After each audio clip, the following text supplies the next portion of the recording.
Haryana special task force और Delhi police की counter intelligence की संयुक्त कार्रवाई में मंगलवार सुबह एक बड़े ऑपरेशन को अंजाम दिया गया।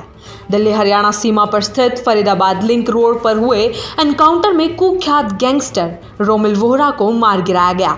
इस मुठभेड़ में एसटीएफ के 2 सब इंस्पेक्टर प्रवीण और रोहन घायल हो गए, जिन्हें उपचार के लिए अस्पताल में भर्ती करवाया गया है। दोनों की हालत स्थिर बताई जा रही है। रोमिल वोहरा हरियाणा के चर्चित काला राणा नोनी राणा गिरोह का सक्रिय शूटर था, जो सीधे तौर पर लॉरेंस बिश्नोई गैंग से जुड़ा हुआ था। पुलिस रिकॉर्ड के मुताबिक वो मात्र 8 महीने पहले इस गिरोह से जुड़ा और इतने कम समय में उसने 4 हत्याएं कर डाली।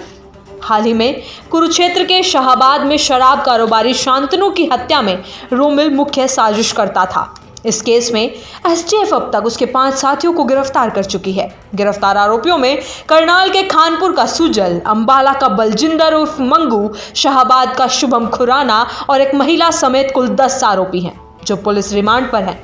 हरियाणा एसटीएफ और दिल्ली काउंटर इंटेलिजेंस को खुफिया जानकारी मिली थी कि रोमिल दिल्ली बॉर्डर के पास फरीदाबाद लिंक रोड पर मंगेर इलाके में मौजूद है। इसके बाद इलाके की घेराबंदी की गई। पुलिस के अनुसार ऑपरेशन के दौरान जैसे ही रोमिल को घेरने की कोशिश की गई, उसने पुलिस टीम पर अंधाधुंध फायरिंग शुरू कर दी। जवाबी कार्रवाई में पुलिस ने भी गोलियां चलाई, जिनमें रोमिल गंभीर रूप से घायल हो गया। उसे अस्पताल ले जाया गया, जहां डॉक्टरों ने उसे मृत घोषित कर दिया।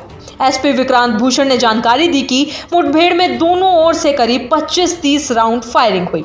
घटनास्थल से एक चाइनीज पिस्टल भी बरामद की गई है। ऑपरेशन के चलते पुलिस ने सुबह 5 बजे से लेकर 11:30 बजे तक 2 किलोमीटर क्षेत्र में फरीदाबाद रोड को बंद कर दिया था।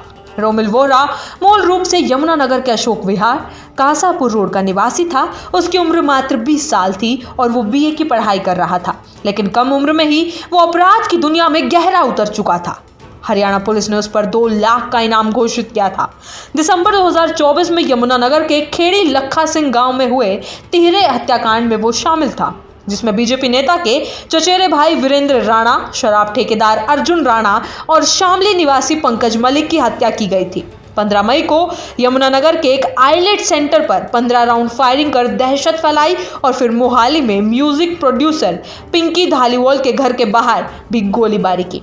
अप्रैल 2025 में शाहबाद में एक अन्य आइलेट सेंटर पर फायरिंग कर 1 करोड़ रुपए की रंगदारी भी मांगी गई थी। इस वारदात में रिसेप्शनिस्ट के पिता भूषण सेठी गोली का शिकार हुए थे। हरियाणा के मुख्यमंत्री नायब सिंह सैनी ने इस एनकाउंटर को कानून व्यवस्था की मजबूती की दिशा में अहम कदम बताया। उन्होंने कहा, भय और अपराध मुक्त हरियाणा ही सरकार का उद्देश्य है।